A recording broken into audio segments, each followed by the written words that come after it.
वालेकुम my dears, I hope आप सब ठीक होंगे। माय डियर्स, आज का हमारा टॉपिक ऑफ डिस्कशन है फोर फंडामेंटल बायोलॉजिकल मॉलिक्यूल यानी कार्बोहाइड्रेट्स कहाँ पे होते हैं और इसका काम क्या है। प्रोटीन कहाँ पे होते हैं और इसका वर्क क्या है। लिपिड कहाँ पे होते हैं और उसका वर्क कहाँ है। न्यूक्लिक एसिड सेल के अंदर कहाँ पे पाए जाते हैं और उसका वर्क क्या है, काम क्या है। देखिए my dears, the four fundamental kinds of biological molecules are carbohydrates, proteins, lipids and nucleic acid। ये जो फोर बायोलॉजिकल मॉलिक्यूल्स है, जैसे कार्बोहाइड्रेट्स हो गए, प्रोटीन्स हो गए, लिपिड्स हो गए, न्यूक्लिक एसिड, ठीक है। इसमें से जो कार्बोहाइड्रेट्स हैं ये साइटोप्लाज्मा के अंदर प्रेजेंट होते हैं, यानी सेल की प्लाज्मा के अंदर। Cyto mean cell, plasma mean fluid, यानी सेल की प्लाज्मा के अंदर पाए जाते हैं कार्बोहाइड्रेट्स, ठीक है।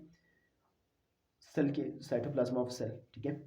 And provide fuel for the metabolic activities of the cell, यानी जितने भी सेल के अंदर जो भी एक्टिविटीज तोड़ फोड़ हो रही होती है, जैसे कोई लार्ज मॉलिक्यूल जो है स्मॉल में कन्वर्ट हो रहा है, जैसे प्रोटीन जो है अमीनो एसिड्स में, या अमीनो एसिड जोड़ के प्रोटीन बना होता है, ये तमाम मेटाबॉलिक एक्टिविटीज हो रही होती है। इसके लिए एनर्जी प्रो की ज़रूरत होती है। तो कार्बोहाइड्रेट्स जो हैं साइटोप्लाज्मा में पाए जाते हैं, सेल के साइटोप्लाज्मा में, और ये एनर्जी प्रोवाइड करते हैं मेटाबॉलिक एक्टिविटीज़ के लिए।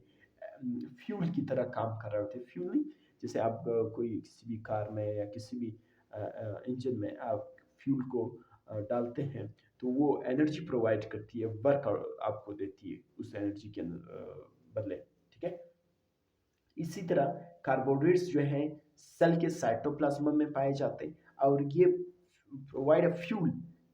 फ्यूल मतलब यहाँ पे ये है कि फ्यूल की तरह वर्क कर रहा होता है, ठीक है।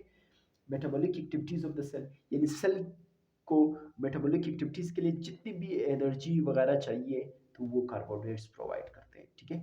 इसी तरह प्रोटीन आपको सेल की मेम्ब्रेन में नजर आएंगे, प्रोटीन आपको राइबोसोम में नजर आएंगे, प्रोटीन आपको साइटोस्केलेटन, ये सारे फर्स्ट चैप्टर के टॉपिक्स है, राइबोसोम, साइटोस्केलेटन, मेम्ब्रेन वगैरह, ठीक है।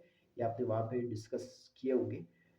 And enzyme of the cell, protein जो है आपके सेल की मेम्ब्रेन में होंगे, प्रोटीन आपको राइबोसोम में नजर आएंगे, प्रोटीन आपको साइटोस्केलेटन में नजर आएंगे, प्रोटीन आपको एंजाइम्स वगैरह में नजर आएंगे माय डियर्स। इसी तरह माय डियर्स लिपिड, ये मेम्ब्रेन के अंदर पाए जाते हैं। लिपिड से, ठीक है, यानी सेल के जो मेम्ब्रेन है उसके अंदर पाए जाते हैं। साइटोप्लाज्मा ऑफ सेल के अंदर आपको लिपिड नजर आएंगे। लिपिड क्या करता है, lipid provide a reserve energy source, यानी रिजर्व एनर्जी सोर्स का मतलब यहाँ पे ये है माय डियर्स कि कोई भी सपोज आपको बॉडी में एडिपोज टिश्यू में आपकी फैटी एसिड स्टोर है, लिपिड स्टोर है सपोज, ठीक है। जब आपको एनर्जी की ज़रूरत होगी तो वो उसकी ब्रेकडाउन होगी और आपको आपकी बॉडी इसको एटीपीज प्रोवाइड करेगी। तो ये एक रिजर्व एनर्जी सोर्स है। रिजर्व एनर्जी सोर्स का मतलब ये है कि ये एनर्जी को स्टोर करने में एक स्टोर होती है, और बाद में जब आपकी बॉडी को एटीपीज की ज़रूरत होती है तो ये एटीपीज प्रोवाइड करती है, मींस एनर्जी प्रोवाइड करती है, ठीक है। रिजर्व का मतलब स्टोर करना, किसी एनर्जी स्टोर, ठीक है।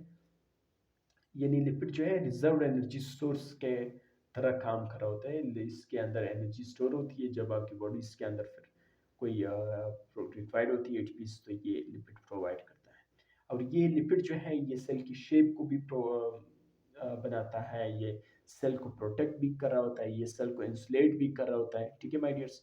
इसी तरह the nucleic acid DNA is present in the chromosome, ठीक है। जो डीएनए वगैरह है, न्यूक्लिक एसिड, डीएनए, आरएनए, ठीक है, ये क्रोमोसोम्स के अंदर प्रेजेंट होते हैं और ये सेल की तमाम एक्टिविटीज को कंट्रोल कर रहा होता है, ठीक है। The nucleic acid RNA is present in the nucleoplasm and cytoplasm sorry, जो न्यूक्लिक एसिड का आरएनए पार्ट है वो न्यूक्लियोप्लाज्मा में भी पाए जाते हैं, साइटोप्लाज्मा में भी पाए जाते हैं। डीएनए क्रोमोसोम्स के ऊपर पाए जाते हैं या क्रोमोसोम्स में होते हैं, और आरएनए जो है न्यूक्लियोप्लाज्मा एंड साइटोप्लाज्मा।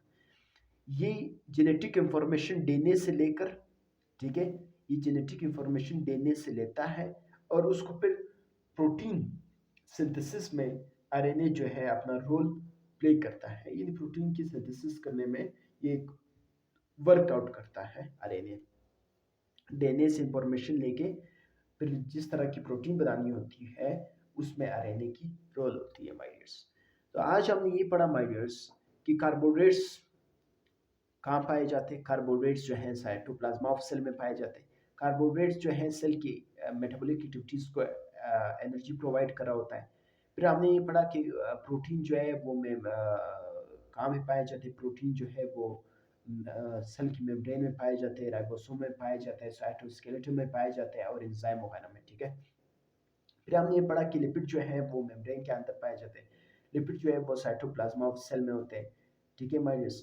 फिर हमने ये पढ़ा कि लिपिड जो है एक रिजर्व एनर्जी सोर्स के ऊपर लाइक काम कर रहा होता है। ये लिपिड की शेप को, इस सेल की जो शेप है उसको बनाने में हेल्प आउट करता है। ये सेल की शेप को प्रोटेक्ट कर रहा होता है। ये सेल की शेप को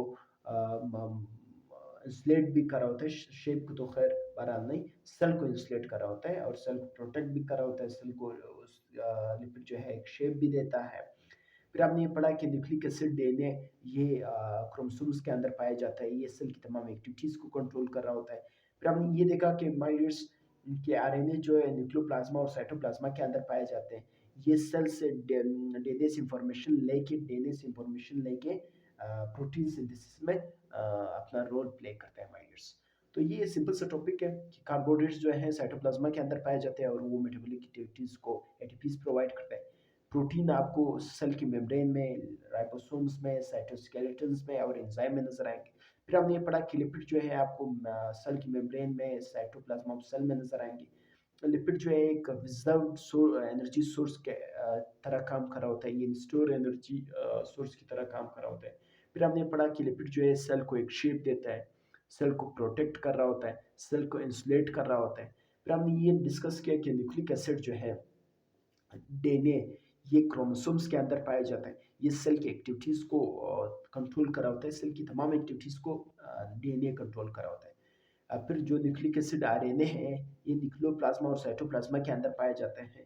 ये क्या करते हैं, ये डीएनए से इंफॉर्मेशन लेके प्रोटीन सिंथेसिस में अपना रोल प्ले करता है माय डियर्स। तो ये था आज हमारा टॉपिक ऑफ डिस्कशन। इंशाल्लाह नेक्स्ट टॉपिक ऑफ डिस्कशन में आप कंडेंसेशन हाइड्रोलिसिस को डिस्कस करेंगे। तब तक के लिए अपने उस्ताद वकील अहमद को इजाज़त दीजिए। अल्लाह हाफ़िज़।